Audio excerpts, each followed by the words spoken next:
Ahora vamos a resolver el ejercicio A10, el cual nos pide demostrar, aplicando transformación de fuentes, que el circuito de la figura A es equivalente al circuito de la figura B.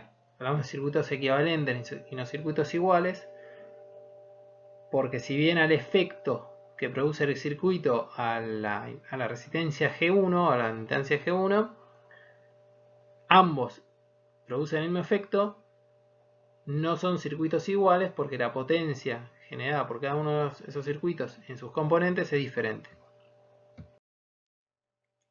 Bueno, para arrancar vamos a repasar los tres equivalentes de fuentes que vamos a usar para este ejercicio. En realidad vamos a usar dos de los tres. El primero es el equivalente de fuentes de tensión, donde es lo mismo tener, o es equivalente tener, una fuente de tensión que dos fuentes de tensión en paralelo, donde ambas tengan el mismo valor de potencial. Similar a esto tenemos que es equivalente tener una fuente de corriente a tener dos fuentes de corriente en serie del mismo valor de corriente. Y por último, el equivalente de fuente tensión-resistencia y corriente-resistencia, donde una fuente de tensión en serie con una resistencia es equivalente a una fuente de corriente en paralelo con una resistencia, donde el valor de la fuente de corriente sea el dado por la relación B sobre R. Volviendo a la resolución del ejercicio que nos pide, el circuito que nos pide el ejercicio, vamos a arrancar por hacer el equivalente de las fuentes de tensión, de la de 1 volt y la de 3 volt, poniendo dos fuentes en paralelo en cada caso. Al hacer esto, podemos ver que el potencial en ambos casos, tanto en la fuente de 1 como en la fuente de 3, es el mismo, por lo cual eso nos permite eliminar la conexión entre estas fuentes. ¿Sí? No es necesario tener el cable que une las dos fuentes de 1 volt y las dos fuentes de 3 volt. Eliminando esto, vamos a ver que tenemos dos circuitos independientes en sí.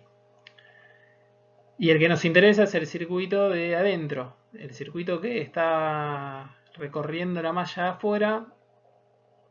Tiene su comportamiento, pero no afecta ese comportamiento a la carga G1.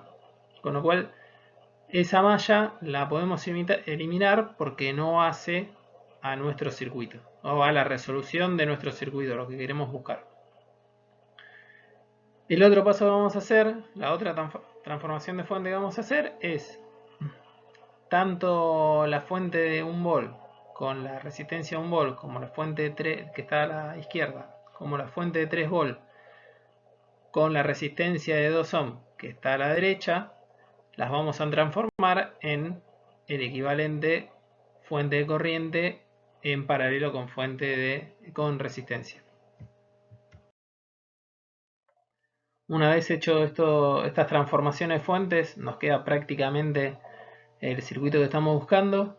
Simplemente basta hacer el cálculo de las fuentes en paralelo, la de 1 y 1,5.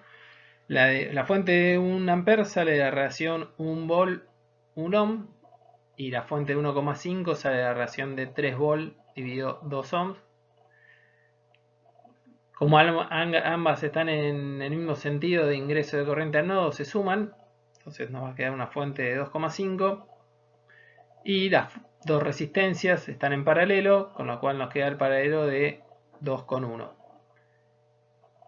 Haciendo esto ya llegamos al circuito final que nos está pidiendo el ejercicio.